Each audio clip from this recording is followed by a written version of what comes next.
আসসালামু আলাইকুম।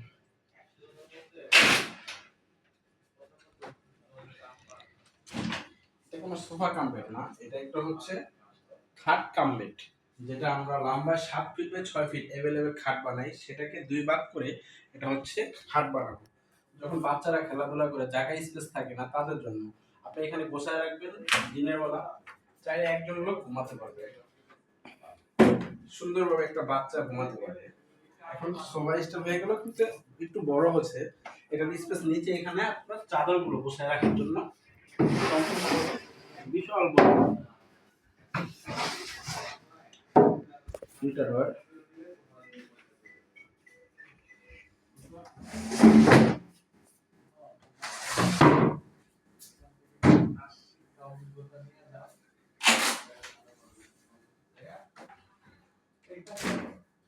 লম্বায় 7 ফিট আর এভাবে 6 ফিট।